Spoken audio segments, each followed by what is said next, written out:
Good evening friends. आज हम लोग देखेंगे नया चैप्टर डिटर्मिनेंट। ये हम लोग 11-12 वाले भी पढ़ सकते हैं और साथ में डिप्लोमा वाले, बीटेक वाले, ये सारे के मैथ्स में ये चैप्टर दिया हुआ है डिटर्मिनेंट, जो कि बेसिक से हम लोग आज देखेंगे कैसे बनाते हैं डिटर्मिनेंट्स का सारे क्वेश्चंस। चलिए, इसमें ये जो दिया हुआ है डिटर्मिनेंट्स ऑफ सेकेंड ऑर्डर 2/2, मतलब इसमें क्या होगा कि रो जो है इसको बोलते हैं हम रो 1 R1 और इसको बोलते हैं R2, रो 2। ठीक है, जैसे ऐसे हो गया तो रो, ये R2 हो गया रो 2। और जैसे ही ये जो आया C1 C2, इसको बोलते हैं हम कॉलम वाइज, मतलब जैसे ही हम वर्टिकल लेंगे तो ये क्या आ जाएगा आपका कॉलम वाइज। ये बहुत इंपॉर्टेंट है, सबको कंफ्यूजन होता है कि रो कौन है कॉलम कौन है। तो आप देख पा रहे हैं इसको बोलते हैं कॉलम, और ये जो है आपका ऐसे हॉरिजॉन्टल जो देख पा रहे हैं इसको बोलते हैं हम रो 1, इसको बोलते हैं हम रो 2। तो यहाँ पे आप देख पा रहे हैं कि 2/2 है, तो 1 2 और फिर 1 2, तो ये हो गया आपका 2/2 मैट्रिक्स। ये सारा जो ऐसे फॉर्म में रहेगा। तो सबसे पहले देखिए यहाँ पे दिया हुआ है 2/2 मैट्रिक्स एक दे दिया है, इसका हमको डिटर्मिनेंट निकालने का क्या फॉर्मूला होता है। तो डिनोट करते हैं हम लोग डिटर्मिनेंट्स को डेट ए से, DET.A, या एक और तरीका है दोनों तरफ मॉड लगाकर ए लिख देंगे, तो इसका मतलब भी क्या हो गया आप लोग का डिटर्मिनेंट। या एक सिंबल होता है ये ट्रायंगल का, जिससे हम निकालना होता है डिटर्मिनेंट। अब देखिए जैसे 2/2 है तो यहाँ पे फॉर्मूला हो जाता है, इसको मल्टीप्लिकेशन करेंगे, ये A11 मतलब पहला रो पहला कॉलम, इसीलिए A11 दिए हैं। इसको दिए हैं A12 मतलब पहला रो दूसरा कॉलम, इसीलिए इसका नाम क्या हो गया सेकेंड वाले का 1 2। फिर देखिए सेकेंड रो और पहला कॉलम, तो इसका हो गया A21। यहाँ देखिए सेकेंड रो सेकेंड कॉलम, तो A22। ये दिखाता है आप लोग का पहला जो लेटर है ये दिखाता है आपका रो को, और दूसरा जो लेटर है इसको दिखाता है कॉलम को। ये आप लोग ध्यान में रखिएगा। तो ये फॉर्मूला क्या हो जाएगा, देखिए इसमें क्रॉस मल्टीप्लिकेशन करते हैं डिटर्मिनेंट निकालने के लिए। डिटर्मिनेंट निकालने के लिए देखिए A11 इंटू A22, मतलब क्रॉस मल्टीप्लिकेशन किए, बीच में क्या होता है माइनस। माइनस क्यों लेते हैं तो आप लोग जानिए, पहला टर्म I होता है, दूसरा J है, अगर तीसरा कॉलम होता है तो इसको हम K से डिनोट करते हैं। ठीक है, तो इस पे रहता है प्लस, इस पे रहता है माइनस, और थर्ड वाले पे प्लस। तो यहाँ पे पहले वाले के साथ क्रॉस मल्टीप्लिकेशन किए, बीच में माइनस, और फिर A12 इंटू A21। तो इस तरीके से हम लोग डिटर्मिनेंट्स निकालेंगे। चलिए अब हम लोग एक क्वेश्चन देखते हैं। जैसे एक मैट्रिक्स दिया है A, यहाँ पे 2 4 3 5, ये ऐसे दिया हुआ है आपका, ये मैट्रिक्स है। अब इसका डिटर्मिनेंट निकालना है, तो सबसे पहले या तो डिटर्मिनेंट को हम दिखाते कैसे हैं DET.A, या लिख सकते हैं हम लोग ए ऐसे मॉड में, या डेट। डिटर्मिनेंट तो क्या फॉर्मूला होता है, इसको क्रॉस मल्टीप्लिकेशन करेंगे और इधर से इसको क्रॉस मल्टीप्लिकेशन किया, बीच में माइनस का साइन करेंगे, तो 2 इंटू 5 माइनस 3 इंटू 4। तो चलिए देखते हैं कितना आ गया। 2 इंटू 5 10 माइनस 12, तो आ गया -2। तो डिटर्मिनेंट्स आपका क्या आ गया, यहाँ पे आप देख पा रहे हैं डिटर्मिनेंट्स आपका आ गया -2। तो इस तरीके से हम लोग डिटर्मिनेंट्स निकालते हैं। ये आपको अभी बताया है 2/2 का, तो ऐसे ही आप 3/3 आ गया, 4/4 आ जाएगा, या 2/3 आ जाएगा मैट्रिक्स। तो जो भी आएगा हम सारे का निकाल सकते हैं। चलिए अब आगे देखेंगे दूसरा क्वेश्चन। चलिए अब देख पा रहे हैं यहाँ पे दूसरा नंबर क्वेश्चन, इसमें दिया है फाइंड द वैल्यू ऑफ, ये एक मैट्रिक्स दे दिया है, तो इसका वैल्यू पूछ रहा है कि क्या आएगा। तो डिटर्मिनेंट्स हम निकालेंगे, तो क्या बताया है आपको, क्रॉस मल्टीप्लिकेशन करेंगे और माइनस कर देंगे, तो 11 इंटू 9 माइनस 12 इंटू 8। इसका डिटर्मिनेंट्स ये होता है डिटर्मिनेंट्स का सिंबल। तो 11 नंबर 99 माइनस 12 आठे क्या होगा 96। तो आपका आ जाएगा 99 माइनस 96 3। तो डिटर्मिनेंट्स आप लोग देख पा रहे हैं 3 आंसर आ गया। तो इस तरीके से ये आ गया आपका 2x2 मैट्रिक्स का। अब हम लोग देखेंगे इसी का आगे कि अगर एक वैल्यू दे दिया, जैसे क्वेश्चन हम पूछ रहे हैं फाइंड x, ठीक है, x निकालना है यहाँ पे। इफ मैट्रिक्स दे दिया है 4 3 7 x और इसका वैल्यू दे दिया है 12 या 11, ठीक है। अब हम इसमें कैसे निकालेंगे, तो सबसे पहले हम लोग इसका डिटर्मिनेंट्स निकालेंगे। तो देखिए डिटर्मिनेंट्स इक्वल टू हो जाएगा क्रॉस मल्टीप्लिकेशन माइनस करते हैं, तो यहाँ 4x माइनस 7 इंटू 3 होगा, क्रॉस मल्टीप्लिकेशन कर दिए।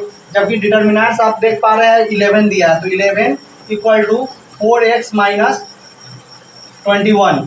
तो इसलिए यहाँ पे 11 प्लस 21 बराबर 4x, इसलिए आ जाएगा, ऐड कर देंगे तो 2 3 32 बराबर 4x, तो इसलिए x बराबर 32/4 तो 8, इसलिए x बराबर क्या आ गया 8।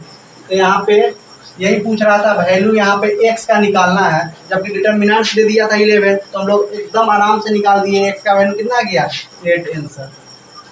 तो ये तरीका है आप लोग का डिटर्मिनेंट निकालने का। चलिए अब हम लोग देखेंगे आगे इसी टाइप का और भी क्वेश्चन। चलिए अब देखेंगे एक नया क्वेश्चन डिटर्मिनेंट का। इसमें पूछ रहा है find the values of x।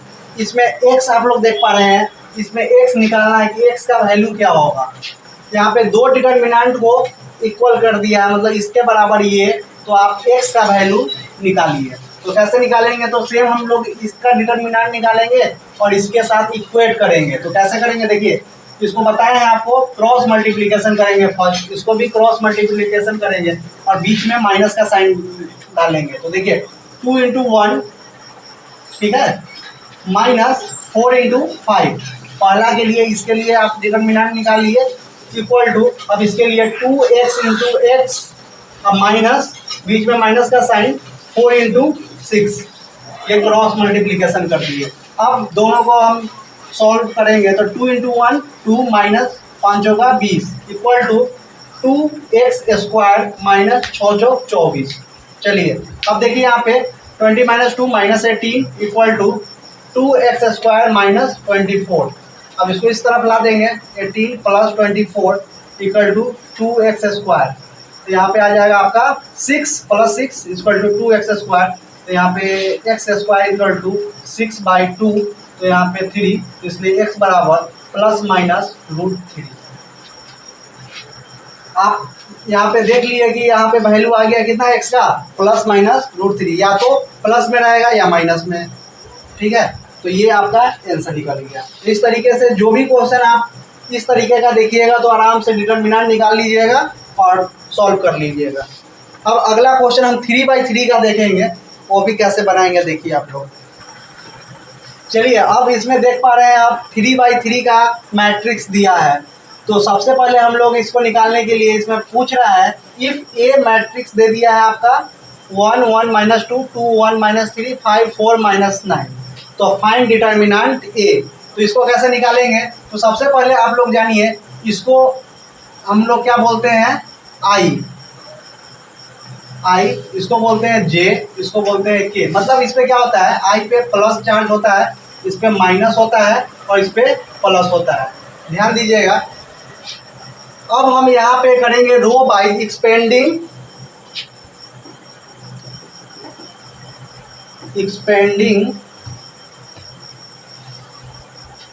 along the first row R1 we get। अब देखिए हम लोग एक्सपेंड कर रहे हैं फर्स्ट रो बाय, तो इसको बोलते हैं हम R1, इसको बोलते हैं R2, इसको बोलते हैं हम R3।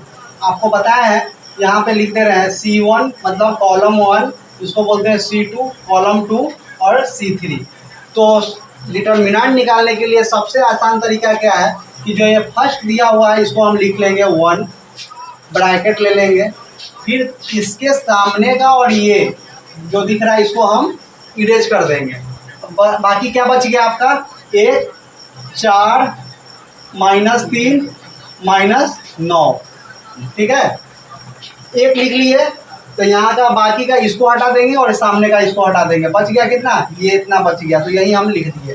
फिर यहाँ पे माइनस का साइन लेंगे और ये फिर सेकेंड में क्या दिया हुआ है 1 दिया है, फिर हम लोग इसके सामने का और इसके सामने का रिमूव कर देंगे, तो बच गया क्या 2, 5, -3, -9। तो यहाँ पे लिख लेंगे 2, 5, -3, -9।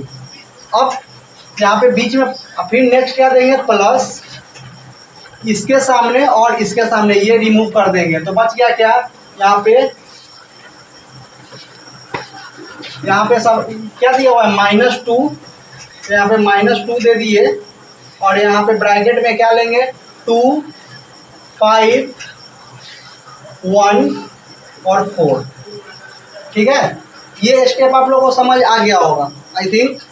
आप लोग देखिए फिर से बता देते हैं एक बार अगर दिक्कत हो रहा है तो। 1 ले लिए हम फर्स्ट, ये उसके इसके सामने का और इसके सामने का रो, इसका कॉलम और रो रिमूव कर दिए, बच गया क्या 1, 4, -3, -9, इसको लिख लिए।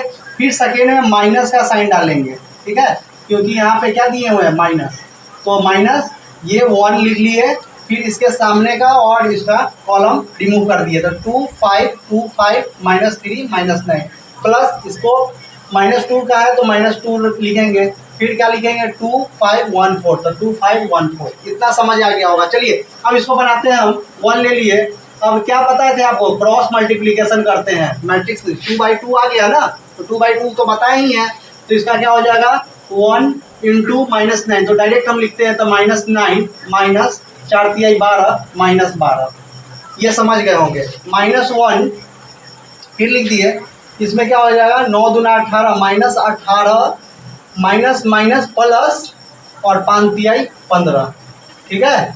फिर यहाँ पे प्लस माइनस यहाँ पे हो जाएगा कितना 2, ब्रैकेट में आ जाएगा क्या 4 दूना 8 -5 × 5, ठीक है। अब देखिए 1 -9 माइनस प्लस 12 -1 यहाँ पे आ जाएगा -18 -3 -2, 8 में से 5 गया 3। अब देखिए इसको सॉल्व करेंगे तो ये 1 × जो भी होगा तो सेम ही रहेगा, तो यहाँ पे क्या आ जाएगा 12 तो 3 माइनस प्लस 3 और -6। अब इसको सॉल्व करेंगे तो क्या आ जाएगा आप देखिए 3 3 6 - 6 = 0। तो आप देख पा रहे हैं डिटर्मिनेंट ए क्या हो जाएगा 0। यही आंसर आ गया आप लोग का। बहुत ही आसान तरीके से आप लोग समझ गए होंगे। चलिए अब अगला 3/3 का एक और क्वेश्चन देख लेंगे अगर आप लोग को कंफ्यूजन है तो।